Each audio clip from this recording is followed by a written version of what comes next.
પ્રાર્થના લઈ લે પેલા.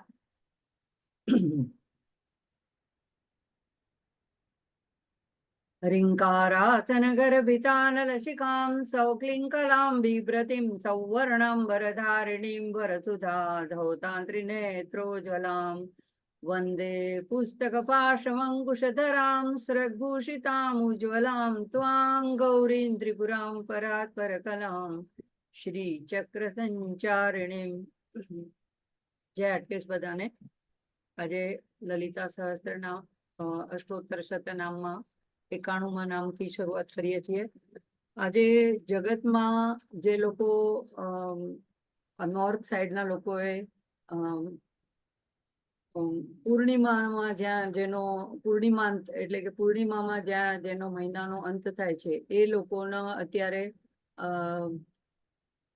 આજે એ લોકોની જેઠ મહિનો અહીંયા પૂરો થઈ જાય છે એટલે એ લોકોની જેઠની અમાસ છે. પણ આપણો હવે પછી શરૂ થશે એટલે પછી જ્યારે જેઠની અમાસ આવશે ત્યારે અહીંયા ગુજરાતમાં અને મહારાષ્ટ્રમાં ત્યાં બધે ત્યારે શનૈશ્ચર જયંતિ મનાવવામાં આવશે. નોર્થમાં આજે મનાવવામાં આવે છે.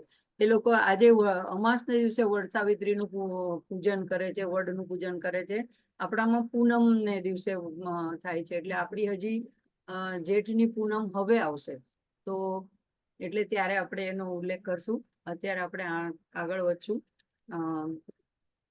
છતાં પણ જેને બોલવું હોય તો આજે હનુમાન ચાલીસાના 7 થી 11 પાઠ કરી શકે છે. હનુમાનજીની કૃપાથી શનિની કૃપા રહે છે. સાંજના મીરભાઈમાં સુંદરકાંડનો પાઠ પણ થવાનો છે, એમાં પણ જોઈન્ટ કરી શકો છો તમે. અને શનિના 2 સ્તોત્ર છે, જોઈએ તો હું લિંક મૂકી દઈશ. એ પણ જો બોલો સાંજના વખતે તો એનાથી પણ જો કોઈની શનિની દશા ચાલતી હોય તો એમાં રાહત રહે છે. તો શનિને નમન કરીને આજે આપણે આગળ વધશું. ઓમ અભ્રકેશ મહોત્સાહ કારણાય નમો નમઃ. તો અહીંયા માને હવે આ નામ પછી જે બધા નામો શરૂ થાય છે તો એમાં બંનેના શિવ અને શિવાના અન્યોન્ય પ્રેમ અને એ બંનેના એકબીજાના પરસ્પર એકાત્મતા એનું સામરસ્ય એના ભાવવાળા હવે નામ શરૂ થાય છે. તો આગળ આપણે ગયા વખતે જોયું ત્યારે બધા દૈત્યોના દમન કરનારા, દેવી મહાત્મ્ય અને બ્રહ્માંડ પુરાણના જે ભંડાસુર અને ચંડમુંડ શુંભ નિશુંભ આદિના હનન કરવાના નામો હતા. તો હવે અહીંયાથી 91 થી જે શરૂ થાય છે તો બંનેના પરસ્પર અન્યોન્ય પ્રેમના એવા નામ શરૂ થાય છે. તો સૌથી પહેલું નામ છે અભ્રકેશ. અભ્રકેશ મહોત્સાહ કારણાય. અભ્રકેશ એટલે અભ્રને આકાશ પણ કહેવામાં આવે છે, અભ્રને વ્યોમ પણ કહેવામાં આવે છે, અને વ્યોમકેશ એ પણ શિવજીનું એક નામ છે. અભ્રકેશ એ પણ એટલે કે જેના આકાશ જેવા વ્યોમ. અભ્રને બીજું એક મેઘ પણ કહેવામાં આવે છે એટલે વાદળો જેવા પાણીથી ભરેલા એવા ઘણા બ્લેક કલરના એવા કાળા મેઘ વર્ણ શ્યામ વર્ણના એવા જેના કેશ છે એટલે કે એટલા વિશાળ આકાશ જેટલા વિશાળ જેના કેશ છે એવા શિવજીને માટે પણ મહોત્સાહ એમનો ઉત્સાહ એમનામાં કાર્ય કરવાની પ્રેરણા એને પ્રેરિત કરનાર એવા મહાન એવો ઉત્સાહનું કારણ જે છે એવી માં લલિતા છે. તો એવી કારણાય એવી માને વારંવાર નમો નમઃ. તો અહીંયા શિવજીના આ વિરાટ સ્વરૂપનું અહીંયા દર્શન કરાવવામાં આવ્યું છે. એટલે આખા વિશ્વમાં એક આકાશ આપણે અનંતતાની દ્રષ્ટિએ જોઈએ છે કે જ્યાં જોઈએ ત્યાં આપણને આકાશનો છેડો મળતો નથી. તો એવા આકાશ જેવા વ્યોમ જેવા તો જેના કેશ છે એના ઉપરથી આપણે કલ્પના પણ ના કરી શકીએ કે તો પછી શિવજીનું એવું વિરાટ સ્વરૂપ કેવું હશે. તો એવા શિવજીને એટલે કે અહીંયા અનંત એવા ચૈતન્યનું વર્ણન છે, એવા પરબ્રહ્મનું વર્ણન છે અને એને ઉત્સાહ આપનાર, એમાં સ્પંદન કરનાર એવી માને વારંવાર નમન છે. તો ઉત્સાહ એટલે ફક્ત આનંદ ઉલ્લાસ જ નહીં પણ કંઈક નવું સર્જન કરવા માટેની તત્પરતા, એને માટેની સજ્જતા, એને માટેનો જુસ્સો, એને માટેની પ્રેરણા એવી જે શક્તિ પૂરી પાડે છે એ માં છે. તો તો સૌંદર્ય લહરીના પણ પહેલા શ્લોકમાં શંકરાચાર્યજી કહે છે કે શિવ શક્ત્યા યુક્તો યદિ ભવતિ શક્ત પ્રભવિતુમ ન ચે દેવમ દેવો ન ખલુ કુશલ સ્પંદિતુમ અપી. એટલે કે શિવ જો શક્તિ યુક્ત ના હોય તો યદિ ન યુક્તો તો એ પ્રભાવ કરવામાં, એક સ્પંદન કરવામાં માટે પણ ન ખલુ કુશલ, એને માટે પણ એ સમર્થ નથી. એટલે પ્રભુની અંદર જે આવી સંકલ્પ શક્તિ જગાડનાર છે, એને પ્રેરિત કરનાર છે, જગન્નાથ સૃજન કાર્ય માટેનો સંકલ્પ ઉત્પન્ન કરનાર છે, એ માં પોતે છે. તો પ્રભુ જે છે એટલે પરમ ચૈતન્ય જે છે, પરબ્રહ્મ છે, એને શાક્ત સંપ્રદાયમાં પરમ શિવ કહે છે. તો એ પરમ શિવને કોઈ ઈચ્છા નથી હોતી. એ ચૈતન્ય ક્રિયારહિત, નિર્ગુણ, નિરાકાર, નિશ્ચલ, પોતાનામાં સમાધિસ્થ એવું કહી શકાય, પોતાનામાં સ્વયં પર્યાપ્ત. એની અંદર આવી એક પ્રેરણા જગાડનાર, એને એવા કાર્ય કરવા માટે, એટલે એના પછી એનામાં એક સંકલ્પ શક્તિથી, સ્પંદનથી એક સંકલ્પ શક્તિ પ્રગટ થાય છે પ્રભુની અંદર. સંકલ્પથી એક ઈચ્છા થાય છે, અને ઈચ્છાથી ઈચ્છા શક્તિ, જ્ઞાન શક્તિ, ક્રિયા શક્તિ, એમ આગળ આગળ સર્જન કાર્ય વધે છે. પણ આ બધા ત્રણેય શક્તિઓના મૂળમાં સ્પંદન શક્તિ જે છે, ઉત્સાહ શક્તિ જે છે, પ્રેરણા શક્તિ છે, એ માં છે. એટલે એને મહોત્સાહ, સામાન્ય ઉત્સાહ પણ નહીં, મહાન આવું. કારણ કે સૃષ્ટિ સર્જનનું 14 બ્રહ્માંડ, અનેક બ્રહ્માંડનું સર્જન કરવા માટેનો જે સ્પંદન જે કરવાનું હોય, જે ઉત્સાહ, એમાં જે જુસ્સો પ્રેરિત કરવાનો હોય, એનું કારણ રૂપ જે છે એ માં પોતે છે. તો કોઈ પણ કામ શરૂ કરવું હોય તો પહેલા ફક્ત ઉત્સાહ જરૂર નથી, પણ એને માટેની પ્રેરણા પણ કોકે કરવી જોઈએ. તો માને અહીંયા આ નામથી વિશેષણ આપવામાં આવ્યું છે. એવી કારણાએ, એવી કારણરૂપ માને વારંવાર નમો નમઃ.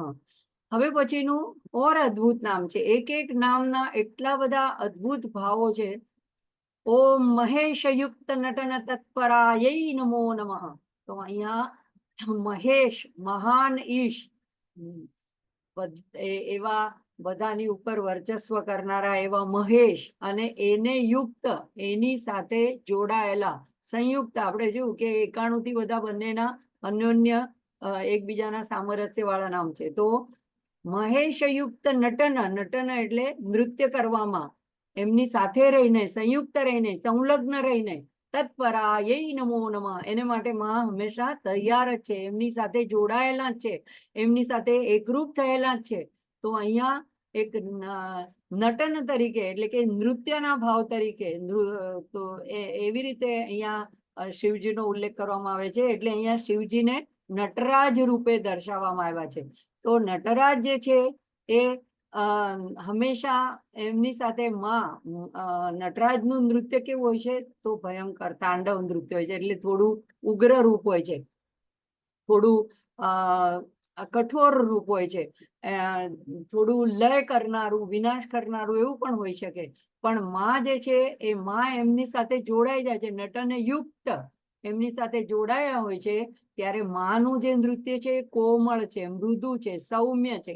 એટલે લાસ્ય નૃત્ય કહેવાય છે. અને એટલે આ બંનેના સંલગ્નતાથી, બંનેના જોડાણથી સૃષ્ટિનું એક પછી એક બધા બ્રહ્માંડોનું સર્જન, વિસર્જન, લય, એ કાર્ય છે સાયક્લિક રીતે, ચક્રિક રીતે ચાલ્યા કરે છે. એ એક રીતે બંનેનું આ લીલામય એવું નૃત્ય જ ચાલી રહ્યું છે.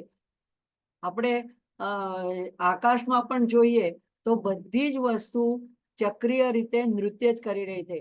જેમ કે આપણો સૂર્ય છે, એની આજુબાજુ પૃથ્વી એક વર્તુળાકારમાં નૃત્ય કરી રહી છે. પૃથ્વીની આજુબાજુ ચંદ્ર નૃત્ય કરી રહ્યો છે એની આજુબાજુ ફરીને. એવી જ રીતે આકાશ ગંગામાં બધા જ ગ્રહો, નક્ષત્રો એ બધા એક રીતે પરિભ્રમણ કરી રહ્યા છે, ગતિ કરી રહ્યા છે, નૃત્ય ચાલી રહ્યું છે. અને આ બધું બ્રહ્માંડ એક લયબદ્ધ એવું નૃત્ય કરી રહ્યું છે. જેમ કે જો ઋતુઓ પણ વારે વારે બદલાયા કરે છે, મોસમ બદલાયા કરે છે, રાત દિવસ બદલાયા કરે છે, તો આ બધું લયબદ્ધ ગતિથી ચાલ્યા કરે છે. આમાં એક સુસંવાદ છે. તો એ જે રાગ છે, એક નાદ છે, એક સ્વર છે, એક આવેગ છે, એને નૃત્ય કહેવાય છે. તો આમાં નટરાજની મૂર્તિનું ખાસ ધ્યાન આપણે આંખની સમક્ષ લાવવાનું છે. આપણે શિવરક્ષા સ્તોત્રમાં નટરાજના સ્વરૂપને જોયું હતું. તો અહીંયા નટરાજને 4 હાથ હોય છે નટરાજની મૂર્તિમાં. અને સંગીતના નૃત્યના કાર્યક્રમમાં ખાસ કરીને પેલા નટરાજની મૂર્તિને વંદન કરવામાં આવે છે. તો એ નટરાજની મૂર્તિમાં જમણા ઉપરના હાથમાં ડમરું હોય છે અને ડાબી બાજુ એક પાત્રમાં અગ્નિની જ્વાળાઓ, અગ્નિનું પાત્ર ભરેલું હોય છે. તો આ બંને જે છે, એક તો ડમરું છે અને એક તો અગ્નિ ને પોતાના હાથમાં ધારણ કરી છે. તો ડમરું શું છે? તો ડમરુમાંથી એક નાદ પ્રગટ થાય છે. એમાંથી સૌથી પહેલો કે છે કે એમાંથી પહેલા ઓમકારનો ધ્વનિ પ્રગટ થયો, એમાંથી પછી રાગ, નાદ, સ્વર, અને એમાંથી બધા વેદો, એમાંથી બધી વિદ્યાઓ, બધું એમાંથી એ સ્વયંભૂ નાદમાંથી બહાર આવ્યું. તો એ ડમરું જે છે એ સર્જનનું પ્રતીક છે. અને ડાબા હાથમાં, ઉપરના હાથમાં જે અગ્નિ છે એ લયનું પ્રતીક છે. તો એ બંનેને સમતોલ રાખે છે, બંનેને સાથે રાખીને એમનું નૃત્ય ચાલી રહ્યું છે નટરાજનું. બીજું, એમના બીજા 2 પગ છે. તો એ પગની અંદર જે એક ડાબો પગ છે એ થોડો ઊંચો કરેલો છે અને એ ઉર્ધ્વ એટલે મોક્ષ ને સૂચન કરે છે. અને 4 હાથમાંથીના જે નીચેના 2 હાથ છે, તો એમાં જે ડાબો હાથ છે એ અભય કરીને દર્શાવે છે અને જમણો હાથ નીચેની તરફ, પગની તરફ દર્શાવે છે. ત્યાં એમણે પગની નીચે અપસ્માર નામના એક દાનવને, એટલે અજ્ઞાનતાને એમણે નાશ કરીને, એને દબાવીને એના પર પગ મૂકી દીધો છે. તો આ એક સૂચક એવું નામ છે કે જે આવા નામનું ધ્યાન કરે છે. મહેશ યુક્ત નટન તત્પરાય નમો નમઃ. તો એવા જાણે કે ભગવાન પોતાના અભય હાથથી નટરાજ રૂપે કે છે કે તમે મારાથી ડરો નહીં. એટલે ભક્તોને અભય આપનારો એમનો હાથ છે.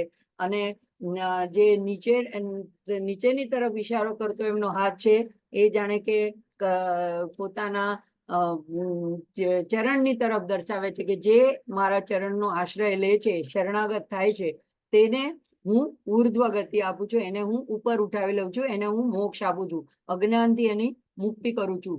તો આ રીતે આ જે એમ પણ કહેવાય છે કે નટરાજની મૂર્તિમાં એમાં જ્વાળા, પેલી વિખરાયેલા વાળ જેવા બતાડવામાં આવે છે શિવજીના મસ્તકની બાજુમાં. તો એ જાણે કે એમની જટાઓમાં અટવાયેલી ગંગા છે. અને એ ગંગા એના અભિમાનને ચૂર કરીને એને પોતાના વાળોમાં અટવાયેલી રાખીને, અને પછી હવે આ જેઠ મહિનાના દશમ આવશે, 16મી તારીખે ગંગા દશેરા, ત્યારે ગંગા જયંતિ પહેલા ગઈ ત્યારે એમનું પ્રાગટ્ય થયું ગંગાજીનું. પણ એ જ્યારે આવે છે ત્યારે જટાઓમાં એટલા દિવસ અટવાયેલા રહે છે. અને જ્યારે એમનો અભિમાન ચૂર થઈ જાય છે ત્યારે ભગવાન એક લટ છોડીને એમને પ્રવાહિત કરે છે ભૂમિ ઉપર, કૈલાસ પર્વત ઉપરથી. તો એવી રીતે એ ગંગા દશેરાનો હવે થોડા દિવસ પછી આવશે પર્વ, ઉત્સવ. તો એ દર્શાવવા માટે એમના આવા વિખરાયેલી લટો, વાળો, જેમાં ગંગા અટવાયેલી છે, એ દર્શન કરાય. એની આજુબાજુ એક ચક્ર બતાડેલું હોય છે. એ ચક્ર જે છે બ્રહ્માંડનું પ્રતીક છે, વર્તુળાકાર. તો બ્રહ્માંડમાં બધું જ સાયક્લિક રીતે વર્તુળાકાર ચાલી રહ્યું છે. તો આ નટરાજની આજુબાજુ જે બ્રહ્માંડીય, કારણ કે એ બ્રહ્માંડના નર્તક છે, એ કોઈ સામાન્ય નર્તક નથી. નટોના રાજ, એટલે કે નૃત્યના સ્વામી, નૃત્યના રાજા છે. તો એ જ્યારે નૃત્ય કરી શકે છે ક્યારે? કારણ કે માં એની સાથે ભળેલા છે, માં એની સાથે સંયુક્ત છે, ગતિ આપનારા માં છે, પ્રેરણા કરનારા માં છે. તો આ નૃત્યને જો આપણે જાણવું હોય તો આપણે જ પોતે એવા દિવ્ય બની જવું પડે. એને માના આવા નામમાં આપણે ખોવાઈ જવું જોઈએ, ડૂબી જવું જોઈએ. તો અત્યારે શું થાય છે, આપણે અધિષ્ઠાનને જોતા જ નથી. જેમ કે આપણે પિક્ચર જોવા ગયા હોઈએ તો આપણને પિક્ચરની સ્ક્રીન, અત્યારે આપણે કોમ્પ્યુટર ઉપર કામ કરતા હોય તો કોમ્પ્યુટરની સ્ક્રીન, જે મેઇન સ્ક્રીન જેના ઉપર વસ્તુઓ આપણે કાર્ય કરતા હોય છે, એના ઉપર આપણું ધ્યાન નથી જતું. પણ એની અંદર જે આવે છે એના ઉપર ધ્યાન જાય. જેમ કે મોબાઈલ, તો મોબાઈલની અંદર જ્યાં આપણે જે વસ્તુઓ ખોલીએ છીએ એના ઉપર આપણું ધ્યાન હોય છે. પણ મોબાઈલની સ્ક્રીન જે એનું અધિષ્ઠાન છે, એવી રીતે આ જગતનું જે અધિષ્ઠાન છે એમાં જે નૃત્ય ચાલી રહ્યું છે એને આપણે ભૂલી જઈએ છીએ અને નૃત્ય જોવામાં એની જે બધી ગતિવિધિઓ જોવામાં આપણે ખોવાઈ જઈએ છીએ. તો જ્યારે એના શરણાગત થઈને અને એના નૃત્યના એક હિસ્સો બનીને એની અંદર જ્યારે ખોવાઈ જાય ત્યારે એ નૃત્યકાર આપણી સામે પ્રગટ થઈ જાય છે. તો એમના શરીર ઉપર એવા જે સર્પ વીંટળાયેલા છે એ પણ કુંડલિનીનું પ્રતીક છે. તો આવી રીતે પરમેશ્વર નટરાજ છે, નૃત્યના સ્વામી છે અને નૃત્યના માધ્યમથી જ એમની ઓળખ છે. પણ એની નૃત્યની શક્તિ કોણ છે? તો એ શક્તિ જે છે એ નટરાજ કહેવાય છે એટલા માટે કારણ કે એની સાથે શક્તિ જોડાયેલી છે. જો એનામાં લીન થઈ ગયેલી, અંદર સંયુક્ત થઈ ગયેલી માં ન હોય તો એ નૃત્ય ન કરી શકે. એટલા માટે અહીંયા મહેશ યુક્ત માં થઈ ગઈ છે અને એટલે ભગવાન નટરાજ બની ગયા છે. એટલે એવા નટન તત્પરાય, તો ભારતીય પરંપરામાં નાટ્ય, નૃત્ય, સંગીત, શિલ્પ, ચિત્રકલા, સંગીત એ બધી કલાઓને સાત્વિક ભાવથી, યોગ દ્રષ્ટિથી મહર્ષિઓ જોવે છે. એટલે આમ અહીંયા નૃત્યની વાત છે તો નૃત્યના મુખ્ય દેવતા મહેશ છે અને એ સ્વયં જ સૃષ્ટિમાં પ્રવેશ કરી જાય છે અને એમાં બધી ગતિનું કારણ બને છે. પણ એ ગતિ કરાવનારી શક્તિ માં છે. તો એ તાંડવ અને લાસ્ય બંનેના મેળથી આખો સૃષ્ટિ પ્રપંચ તૈયાર થાય છે. તો એવું આ સરસ નામ છે માનું. મહેશયુક્ત નટન તત્પરાય નમો નમઃ. પછી આગળનું નામ છે નિજ ભર્તૃ મુખાંભોજ ચિંતનાય નમો નમઃ. નિજ પોતાના ભર્તૃ એટલે પતિ, મુખ અને અંભોજ એટલે કે અંબોજ એટલે કમળ, અંબ એટલે જળ, જળમાંથી ઉત્પન્ન એટલે કમળ. તો વદન કમળ અથવા મુખ કમળ એના હંમેશા એના જ ચિંતનાય, ચિંતનમાં જે તત્પર છે અથવા તો ચિંતનમાં જે ડૂબેલા છે, રત છે, આસક્ત છે એવા માને નમો નમઃ. તો જ્યારે પાર્વતી રૂપે અવતાર લીધો ત્યારે એમણે પહેલેથી જ નક્કી કરી લીધું હતું કે હું શિવજીને જ વરીશ. એટલે નારદજી જ્યારે આવીને એમના હાથની જોશની રેખાઓ જોઈને જ્યારે કહે છે તો જે વર્ણન કરે છે એ બધું શિવજીને જ લાગુ પડે છે. અને પછી શિવજી હિમાલયમાં ત્યારે સમાધિસ્થ થઈ ગયા હોય છે તો એમની સેવામાં નારદજી જ કહે છે કે તમારી પુત્રીને એમની સેવામાં મોકલો. તો ત્યારે એમની સેવા કરે છે. અંતે પછી એમને જ મેળવવા માટે કઠિન તપ કરે છે. 6 મહિના સુધી ફક્ત પાંદડાઓ ખાઈને, કંદમૂળ ખાઈને, એટલે અપર્ણા જેવું નામ ધરાવે છે. અને અંતે એટલી કઠોર તપશ્ચર્યા કરે છે, ભગવાન એની કસોટીઓ પણ લે છે, પણ છતાં વરે છે તો શિવજીને. તો એવા માં જે છે કે જે એનું આ પતિવ્રતા સ્ત્રીના લક્ષણ રૂપે પણ આ નામ છે કે એમને ચિંતન છે, એમના મનમાં કોઈ છે, એમના હૃદયમાં કોઈ છે, એમની આંખોની સામે કોઈ છે તો ફક્ત શિવજી છે. શિવજીના જ મુખને નિહાર્યા કરે છે કારણ કે અમે એમના અર્ધાંગમાં છે એટલે એમની સાથે સંયુક્ત જોડાયેલા જ છે. તો એવી રીતે જે સ્ત્રીઓ આ નામ કરે છે તો એમને પણ એવા સૌભાગ્યનું દાન મળે છે. અને લલિતા ત્રિશતીમાં તો કેટલા બધા નામ આને માટેના આવે છે. કામેશ્વર મનોહરા એટલે કામેશ્વરના મનને હરનારી, કામેશ્વર સંગવાસિની, કામેશ્વર સુખપ્રદા, કામેશ્વર પ્રણયિની, કામેશ્વર વિલાસિની, કામેશ્વર મનોપ્રિયા, કામેશ્વર પ્રાણનાડી, કામેશ્વર વિમોહિની, કામેશ્વર ગૃહેશ્વરી, કામેશ્વર આહ્લાદકરી. તો આ નામ એક રીતે તપસ્વીની માનું વર્ણન કરે છે અને સતત ચિંતન કરવું એ પણ એક તપ છે. માં પોતાના પતિના મુખ કમળનું સતત ચિંતન કરે છે, ધ્યાન કરે છે. આ એનું પતિવ્રતાનું એવું એક તપ છે. અને એટલે જે શિવપ્રિયા છે એટલે લલિતા સહસ્ત્રનામમાં એક આવે છે શિવપ્રિયા. તો આપણે પણ આપણા ઈષ્ટનું પ્રિય પાત્ર બનવું હોય તો માએ આપણને આ તપની વિધિ બંધાવી છે કે સતત એના રૂપનું, વિગ્રહનું ચિંતન કરવું. અને એના માટે જ આ અષ્ટોત્તર શતમાલા એવો સ્તોત્રમાલા મંત્ર છે. તો આવું નામનું ધ્યાન કર્યા કરીએ, ચિંતન કર્યા કરીએ, યુટ્યુબમાં સાંભળ્યા કરીએ, આપણા ઘરમાં એવા ચિત્રો લગાડીને રાખીએ. અત્યારે લોકો ફેશનમાં એકદમ મોડર્ન આર્ટ જેવા ગમે તે વસ્તુના ચિત્રો લગાડી રાખે. તો આખો વખત સવાર સાંજ તમારી એવા ચિત્રો ઉપર નજર પડ્યા કરે તો એની જ છાપ તમારા, એના સંસ્કાર તમારા મનમાં આવે. પેલા કેવું હતું, લોકો ઘરમાં ભગવાનના ચિત્રો લગાડીને રાખતા હતા. તો જો એવા સુંદર મનોહર ચિત્રો તમે લગાડીને રાખ્યા હોય તો આવતા જતા તમારી હંમેશા નજર એના પર પડ્યા કરે.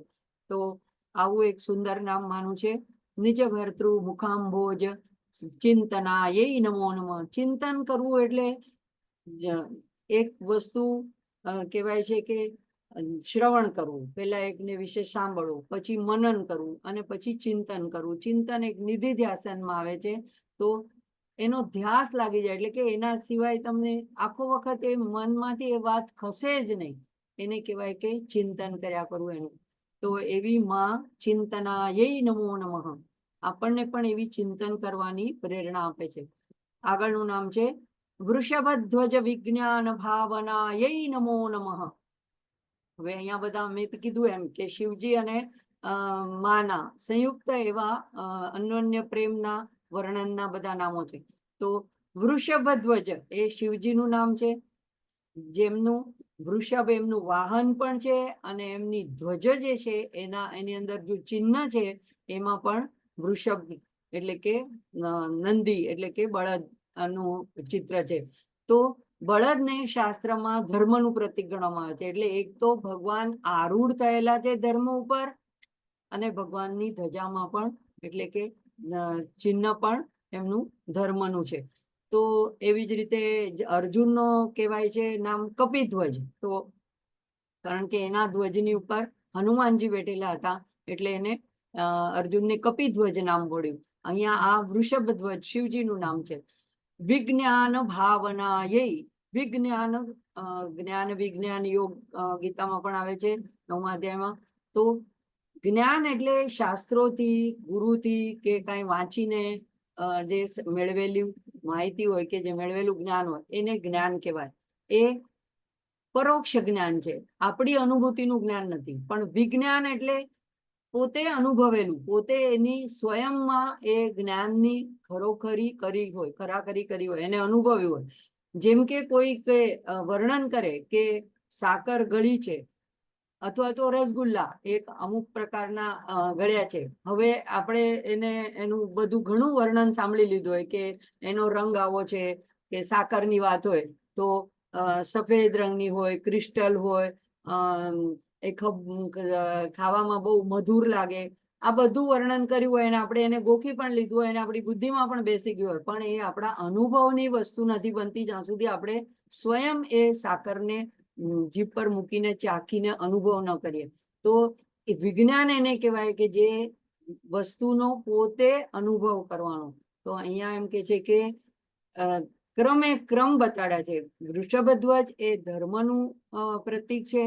તો એવા ધર્મરૂપ અને અનુભૂતિરૂપ અને ભાવના એવી ભાવના, એવી ઉપાસના, એવું જે જ્ઞાનોત્તર ઉપાસના કરે છે એવી માને નમો નમઃ છે.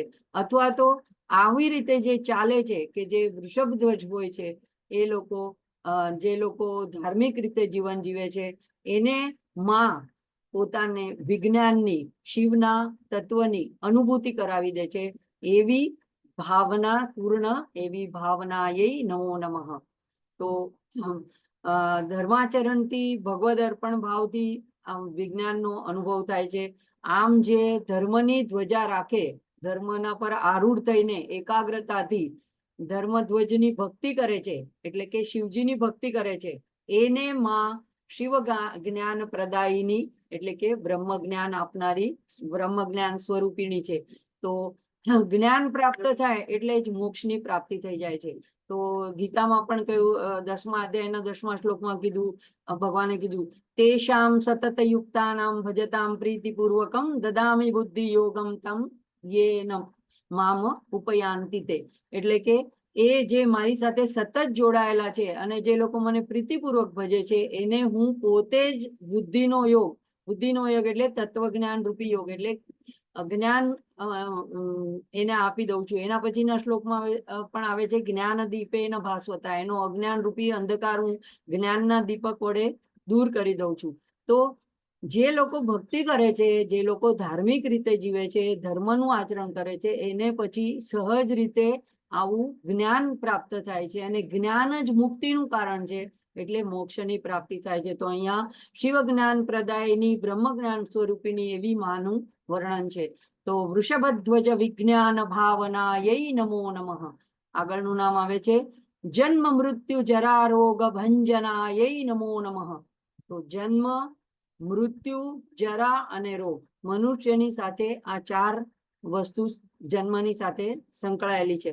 તો એ ચારેયનો ભંજનાય નાશ કરનારી એવી માને વારંવાર નમો નમઃ, વારંવાર નમન છે.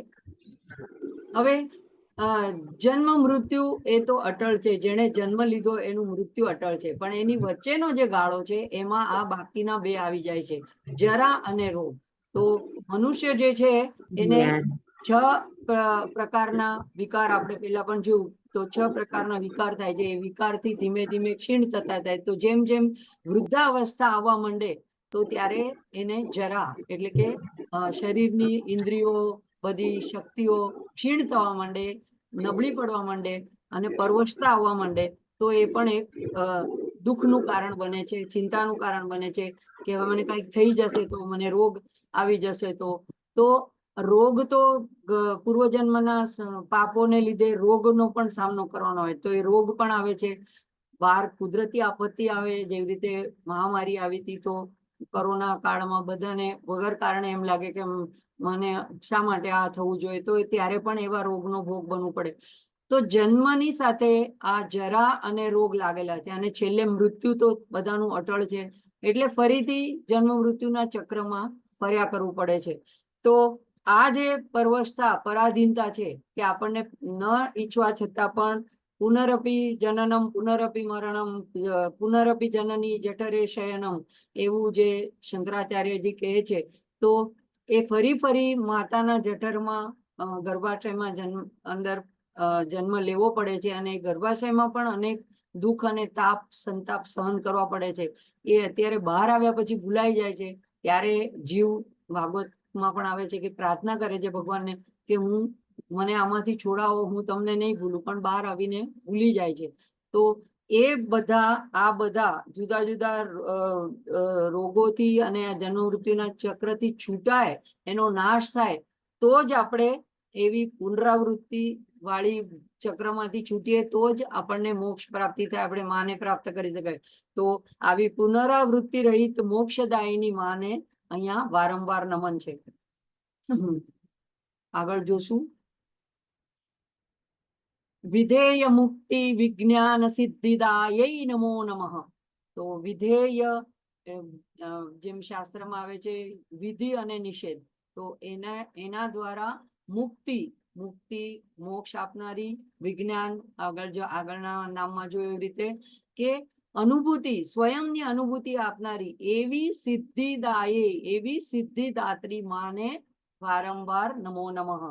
તો વિધિ એટલે શું? તો શાસ્ત્રમાં અમુક કર્મો કરવાના કીધા હોય કે આ આદેશ છે કે આ તમારે કરવા. તો ધર્માંચર, તો સત્યમ વદ, તો કોઈ અતિ માતૃદેવો ભવ, પિતૃદેવો ભવ, આચાર્ય દેવો ભવ, અતિથિ દેવો ભવ, આ બધી આજ્ઞાઓ આપવામાં આવી હોય છે. એ અમુક કરવાના કર્તવ્યો, નિત્ય નૈમિતિક કર્મો કરવાને આદેશ આપવામાં આવ્યો છે શાસ્ત્રમાં. એવી રીતે ગુરુની આજ્ઞા હોય છે, એ વિધેય કહેવાય. અને નિષેધ એટલે જે ન કરવાનું હોય એનું ના પાડવામાં આવે કે આ કરવું, જૂઠું બોલવું નહીં, પરિગ્રહ કરવો નહીં, એવી રીતની શાસ્ત્રમાં આજ્ઞા આપેલી હોય. તો એ શાસ્ત્રાનુકૂળ જે લોકો વર્તે છે, જે શાસ્ત્રના માં જે રીતે આદેશ આપેલો હોય એ રીતના કર્મો કરે છે, એને માં મુક્તિ આપનારી અને વિજ્ઞાનનો એટલે કે અનુભૂતિનો અનુભવ કરવાની એવી સિદ્ધિ આપનારી માને વારંવાર નમો નમઃ છે. તો આ નામ આપણને આગળનું નામ કહે છે કે તમે ધર્મના માર્ગ ઉપર ચાલો વૃષભધ્વજ દ્વારા, અને અહીંયા કહે છે કે શાસ્ત્રમાં જે રીતે આદેશ આપ્યો હોય એ રીતે આદેશ પ્રમાણે. તો ગીતામાં પણ ભગવાનને અર્જુન પૂછે છે ત્યારે ભગવાન પણ 8મા અધ્યાયમાં કે શાસ્ત્રમ પ્રમાણમ તસ્માત શાસ્ત્રમ પ્રમાણમ. તને જયારે ખબર ન પડે કે મારે શું કરવું શું ન કરવું, તો શાસ્ત્ર પ્રમાણ છે. પણ શાસ્ત્ર પણ વાંચ્યા ન હોય, વાંચતા આવડતા ન હોય, એનો બોધ અવેલેબલ ન હોય, તો આપ્તજન હોય, ગુરુજન હોય, એનું વાક્ય પ્રમાણ માનવામાં આવે છે.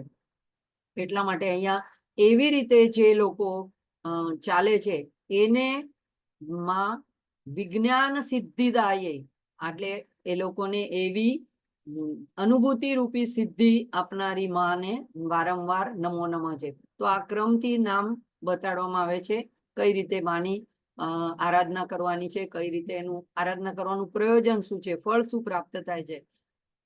આગળ આવે છે ઓમ કામ ક્રોધાદિ ષડવર્ગ નાશનાય નમો નમઃ.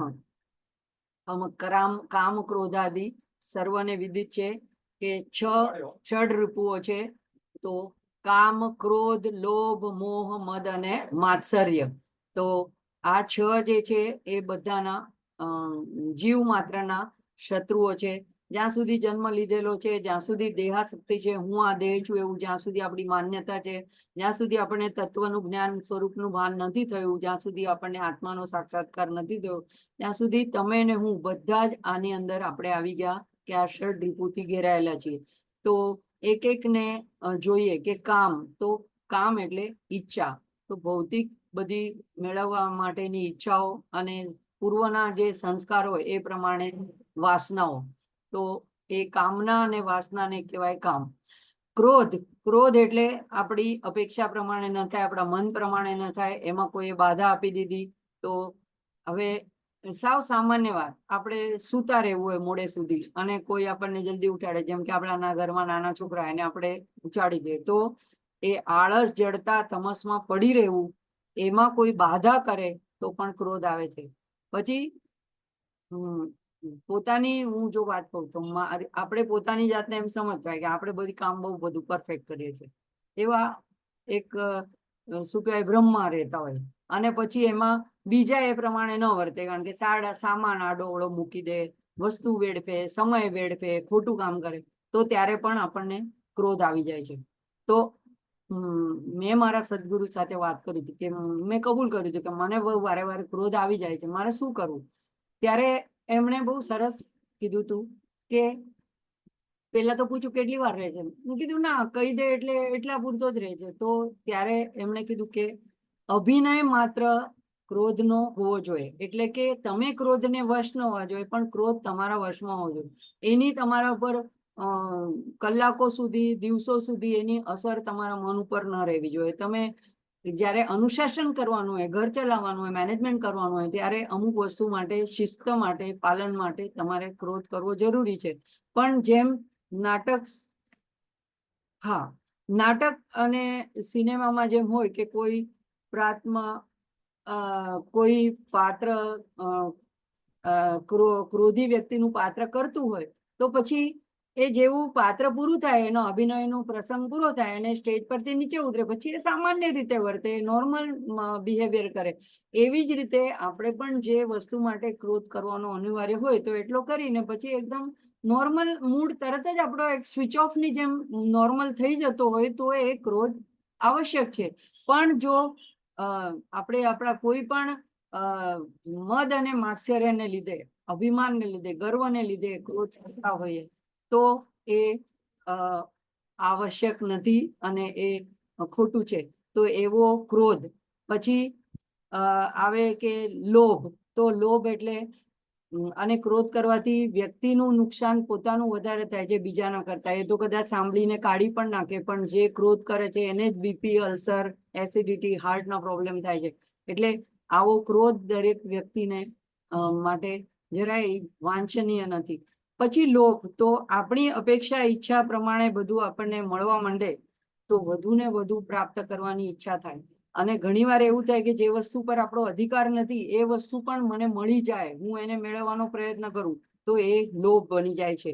તો એ કહેવાય છે કે પૃથ્વી ઉપર ભગવાને દરેકની નીડ પ્રમાણેની, જરૂરિયાત પ્રમાણેની બધી વસ્તુ મૂકેલી છે, પણ ગ્રીડ એટલે કે લોભને માટે બધું પૂરતું નથી પડતું.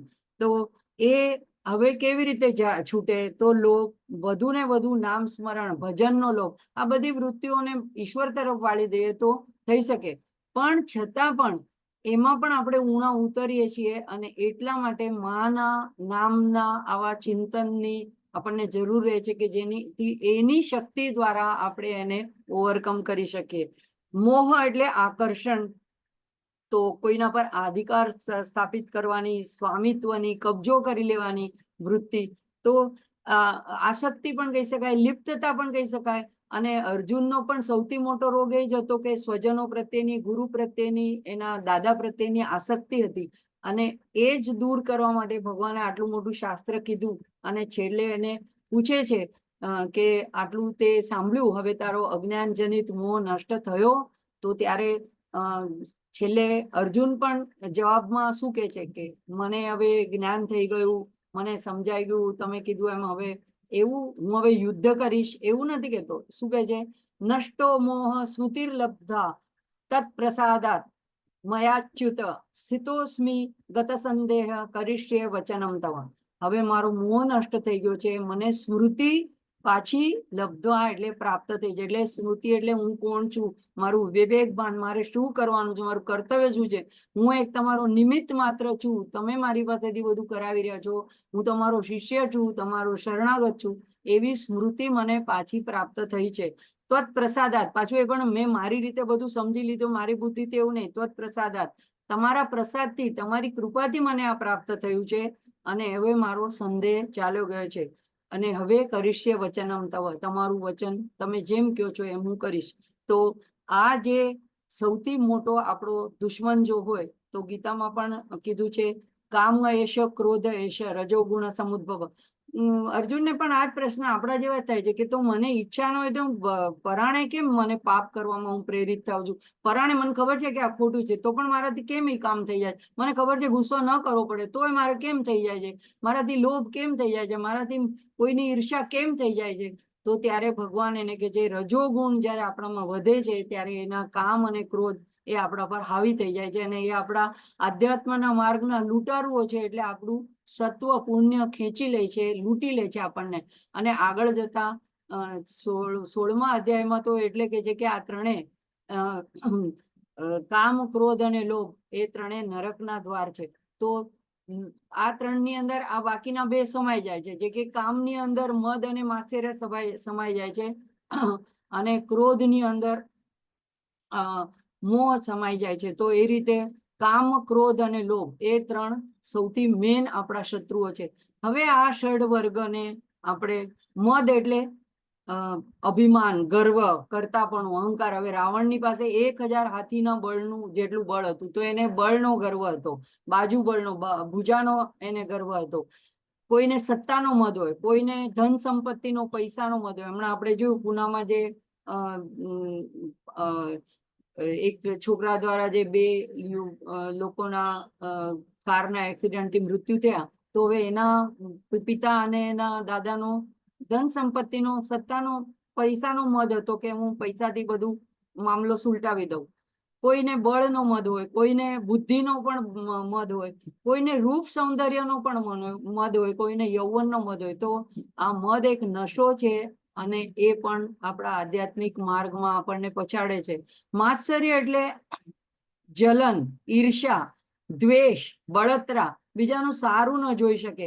કોઈની પ્રસિદ્ધિ થાય, કોઈની ઉન્નતિ થાય, કોઈની પ્રશંસા થાય, કોઈની સમૃદ્ધિ થાય, એ જોઈને એના પ્રત્યે બળતરા થાય અથવા દ્વેષની ભાવના આવે. એટલે કોઈ પોતાને દુખી નહીં, પણ બીજાના સુખથી દુખી થાય, એને કહેવાય માત્સર્ય. તો આ બધા જે ષડ વિકારો કીધા એ બધાના મૂળમાં તો મોહ જ છે, અવિદ્યા અને અજ્ઞાન જ છે. અને એટલે ગીતામાં પણ જે 62 અને 63મા શ્લોકમાં બીજા અધ્યાયમાં ભગવાન કે છે ધ્યાયતો વિશાન પુંસ સંગસ્તેષુ ઉપજાયતે સંગાત સંજાયતે કામ, કામાત ક્રોધો વિજાયતે, ક્રોધાત ભવતિ સમોહ, સમોહાત સ્મૃતિ વિભ્રમ, સ્મૃતિ ભ્રંશાત બુદ્ધિનાશો, બુદ્ધિનાશાત પ્રણશ્યતિ. એટલે આખો ક્રમ બતાડ્યો છે અધોગતિનો. જો તમે વિષયોનું ચિંતન કરો, જો ઈશ્વરનું ચિંતન કરો તો ઉપર ઉર્ધ્વગમન, ભગવાનની તરફ તમારી ગતિ. અને જો વિષયનું ચિંતન કરો તો અધપતન. ધ્યાયતો વિષયાન પુંસ, જે વિષયોની ચિંતન કર્યા કરે છે એને વિષયોમાં સંગસ્તેષુ ઉપજાયતે, એનામાં સંગ થઈ જાય છે, આસક્તિ થઈ જાય. સંગાત સંજાયતે કામ, આસક્તિ થઈ જાય એટલે કામના થાય છે કે મને આ મળવું જોઈએ, મારે મેળવી લેવું જોઈએ.